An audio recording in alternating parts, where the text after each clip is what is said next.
have talked to us before about the gift of pain, suffering, stress, and its force for growth and change, but also how we can become addicted to the suffering and how we can identify with those pains or the situations we have. Can you explain from your experience why that is?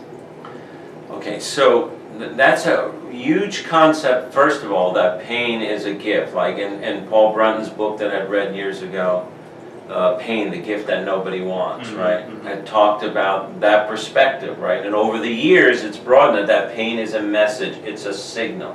So on the most basic level, after that person gets back from McDonald's and had 2 cheeseburgers, tops it off with 2 cups of coffee, and what the hell, let me have a big one of those sundaes, you know? And I start to get gas and indigestion, there's pain, right? Now, they can take their little purple pill, or they can take an acid to stop it. You see what I'm saying? Yes. That's the most basic concept that people have to learn. That is a message. You're going to kill me, and down the line, yeah, we're going to see bowel toxicity, we're going to see leaky gut syndrome, we're going to maybe get tumors, etc. Right? So the warning is don't do it, but we override that. You see, we override. And remember, that person may be eating like what we told you for. There's a lot of emotions, and at the time, the gorging is the only thing that they have. So you have to address it in the total aspect of it. So. But that's the beginning of pain. Then a little more subtle thing is like, well, what are you talking about? My back. Well, what happened to your back? Well, I don't know. I just woke up with the pain, you know? Maybe I twisted, maybe I moved, maybe I lift something. Or if they do lift something, then they'll immediately blame it on that. But pioneers, like we often talk about, John Sonner and others, realized, again, through thousands of patients, that maybe something else is going on, a deeper mind-body process. And not saying that the muscle isn't tight. So people think like, when we say this, it's all, are you saying it's in my head? No. It's in you, period. It's in your nervous system, it's many dimensional. You want to reach it at a musculoskeletal level, but you're trying to create awareness. The new boost in therapies were ones that create awareness. Pilates took off wildfire. Why did it take 50 years for that to happen? It was around for a long time. I remember we had, back like in the 80s, when I first started practicing, we had one Pilates instructor, one in the entire Miami, one. And we would send people, because I was familiar with dance, but no one really understood what was going on or why it was working. And the mystery of it, just like things like Feldenkrais and others, was creating more brain-body awareness, people becoming aware of, oh my God, I'm not using this muscle. I never realized that I had a core and I could strengthen it. So awareness creates the change. What happens, one of the biggest thing, again, one of the most important things we want to bring to the world is how people dissociate from their body. And no matter what therapy you're doing, if you're dissociated, it's very hard to get in. So you can be the greatest teacher in the world, and if I'm sitting there daydreaming, which is what I spent a lot of my childhood as, or looking out the window, I'm only going to get parts of the lesson. So the therapist today is so trained to hold the person's attention, even if it's only for a little bit, before they check out. And most of us, you'll realize we have all kinds of defense strategies. When you feel pain, check out. And that's why pain's no good. And then focus on pain. What are you talking about? When I focus on the pain, it feels worse. It feels worse. That's right.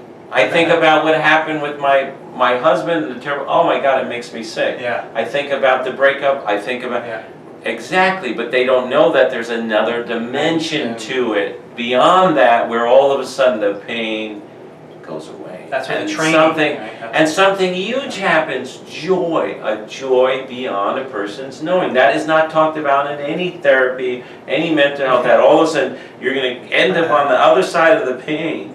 And there's going to be an incredible state of joys and bliss that can be measurable. You'll see the heart, you'll see vagal tone. And it's very important that that gets out to the world, because otherwise you're like, God, I don't want to go into that. Of course, I wouldn't want to go into it either. I spent my life doing that. As soon as I felt anything uncomfortable, oh, I'm out of there. I found a way to disconnect. In Unified, we really work on taking a person through that and showing them there's joy on the other side. And that's the answer to your other question. They have to feel successful. They have to be reminded that, I remember that place. Or, Jim, I get lost for a while, I drop out, but I know you're there. and I can come in once in a while and I reset myself. Reset. And then somebody may be going through a more difficult thing, a Yeah. dire diagnosis, Yeah. trouble with this. They want to work more, but they know you got to work. There's no getting by in life. It does not end well. No, It ends bad if you do not do the inner work. I don't care who, what, where. I don't know who you are. If you don't really know who you are, you don't do the inner work. And you know, it's funny because on a philosophical, and even to use that word without offending anybody, spiritual. We're talking spiritual without religious. Spiritual. That happens routinely. Now, that because they don't have a better word for it, but it's what the spiritual practice is this heightened state of connectedness, awareness, joy, a bliss, with tears of absolute bliss and joy coming out that transcend any attachment. Okay, Yeah, I had a very abusive parents, I went through a big loss. It transcends the pain. Got it. And that is major thing that we want to bring. And we say, not seeing is believing, experience is believing. Not seeing, because eyes can easily be fooled. We know that. Boy, you can be fooled. You can read all kinds of research and data and see, and you will be fooled. But you cannot fool somebody who has had a direct experience and reproducible experience. They know then what the truth is. How does somebody get to that level? How does someone do that? Well, that's what our goal is. So you are becoming more skilled, we are becoming more skilled, we're learning more because it is happening more and more routinely, right? But how do they get to it? Their goal is to surrender what we call the neocortical guard. So we have the new brain, and that's the guy that puts the brakes on what I'll feel and what I'll not feel.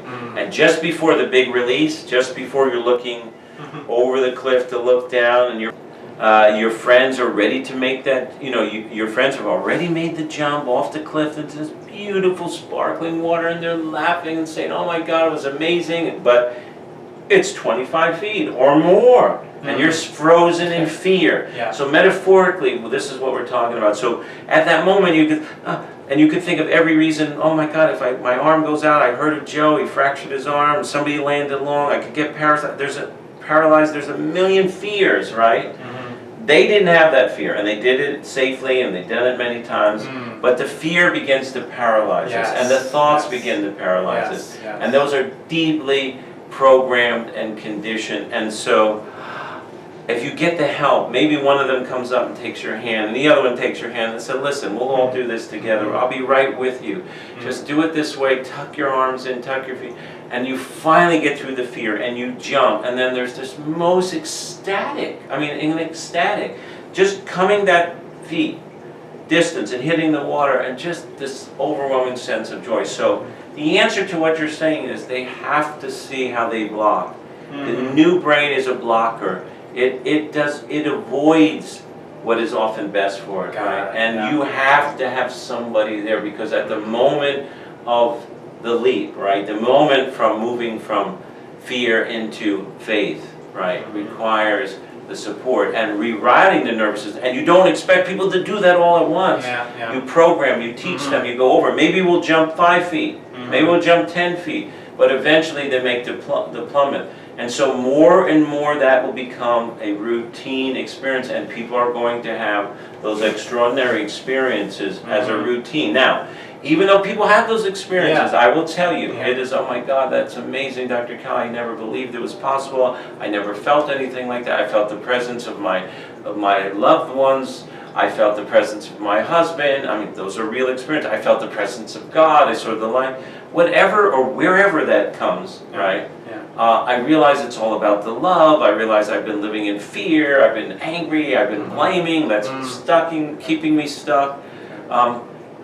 The tendency to revert back to our old ways in our world is very strong, right? And so vigilance and support, and that's where finding the right communities, finding others to support you. That's why if you have a family structure, great. If you don't have a family structure, difficult. If you don't have friends.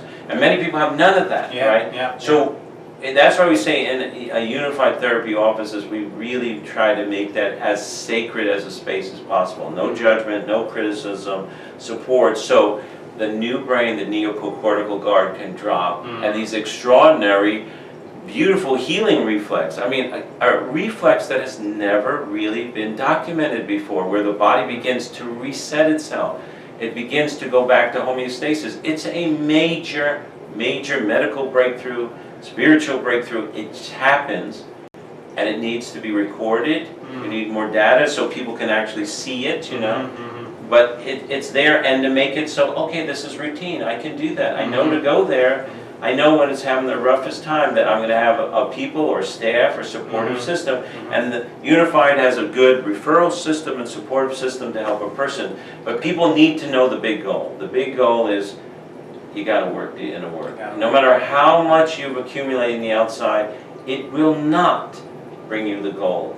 It will not get you to the goal, right? We see, no matter how many times we see that example, we're not getting it.